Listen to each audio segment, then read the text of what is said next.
guys, my name is Eza and welcome back to my channel. So for this video, I'll be doing an honest review of Ayesha At Last by Uzma Jalaluddin. So this book is basically a retelling of, a very loose retelling to be quite honest with you, of Jane Austen's Pride and Prejudice. And since I'm not good in relaying synopsis from my head, let me just read it from the back. Ayesha Shamsi has a lot going on. Her dreams of being a poet have been set aside for a teaching job so she can pay off her debts to her wealthy uncle. She lives with her boisterous Muslim family and is always being reminded that her flighty younger cousin Hafsa is close to rejecting her 100th marriage proposal.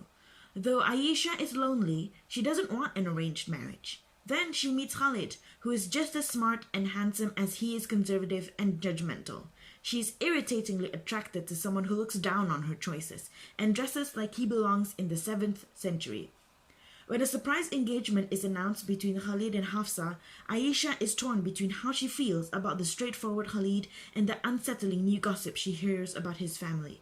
Looking into the rumors, she finds she has to deal with not only what she discovers about Khalid, but also the truth she realizes about herself. Basically, my rating for this book is 5 out of 5. I completely fell irrevocably in love with it. This book is so much fun to read. I read it like in a day. I just sped through it. The writing, the prose, everything was just so easy for me to read. It's so funny, it's so fun. And in terms of characters, obviously, I love Khalid and Ayesha, and the reason why I love them is because Khalid is just he's so pious, he's so honest about everything, especially his religion. So he likes to use a kurta, and he likes to wear like kopya or a skull cap. And then he's just honest, he keeps his beard because it's sunnah. And then he's just honest about it, he tells people how it is, whilst being respectful.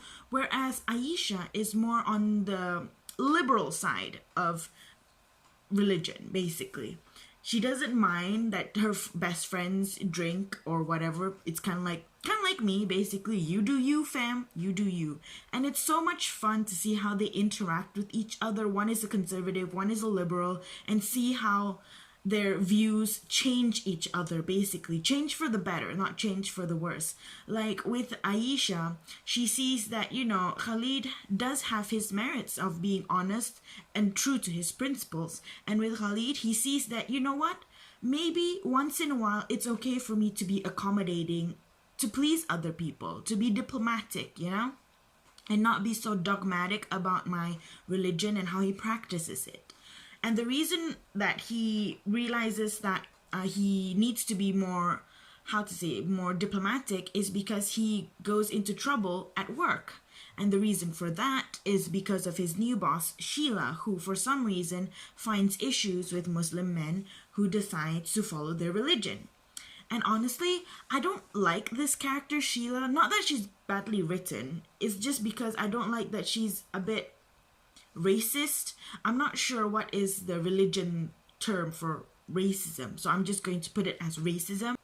She says that she does not trust Khalid because she knows those type of men who are like sexist and so on and so forth, the stereotypical type of Muslim men, And she says that that's because she has experienced it when she worked in Saudi Arabia, where the men were sexist and she wasn't allowed to walk out of her compound alone because obviously she's a woman. And in my point of view, I find that a bit ludicrous for her to think that way because, first of all, you accepted a job in Saudi Arabia.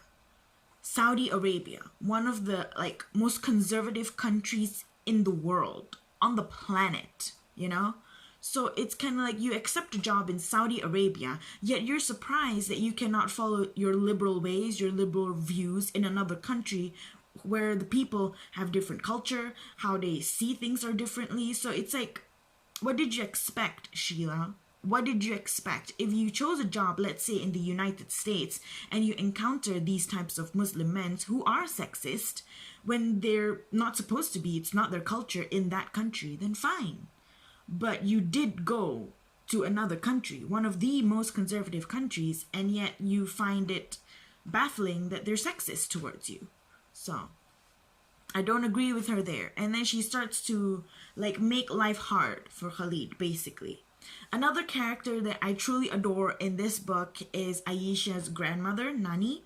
And the reason why I like her so much is because she's actually a budding detective. Not really budding, she's actually a good detective. She used to study to be a policewoman, but because she got pregnant, she decided to forego that line of, profession. And I find it so much fun that she uses her intellect to find out like the gossip without actually gossiping about it, because it's not her style.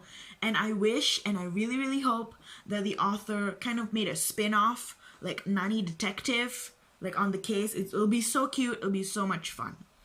And what else can I talk about this book? I've already talked about the characters, why I like it, and then yeah, okay, another thing that I would like to say is I like how the author portrays different types of Muslims. There's conservative Muslims, of course, like Khalid and his family, and there you have, and also you have like semi-liberal Muslims like Ayesha and her family, liberal Muslims who don't even follow the religion like Amir, I think his name, Amir. Hafsa is a bit 50-50. There's also like Muslims who are not very good, like Tariq, who is a douchebag.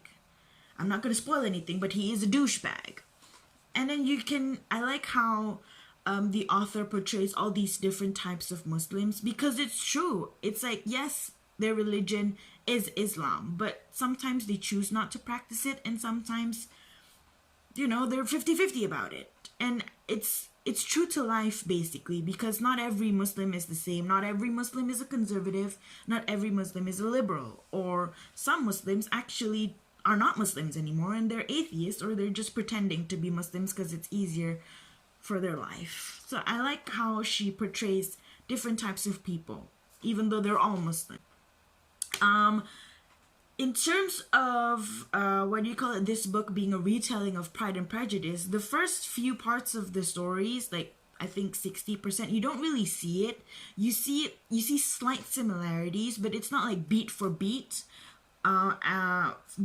for Pride and Prejudice until like towards the end, like the last 2 to 3 chapters. Then you can really see how it is very similar to Pride and Prejudice. But other than that, it's its own unique story, and it's really fun. I definitely recommend you guys to read it. 5 out of 5, best book I've read in 2020. Yes, although I am posting this in 2021. And yes, definitely read it. It's so much fun. It's so cute. Like, if you see my 2 Instagram stories on my Bookstagram, you can see I was just squealing basically at how cute Khalid and Ayesha was. I'm like, oh my god, the tension.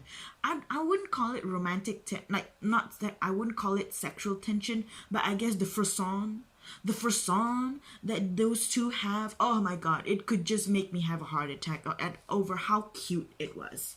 So yes, this is my review. I hope it made sense, and bye.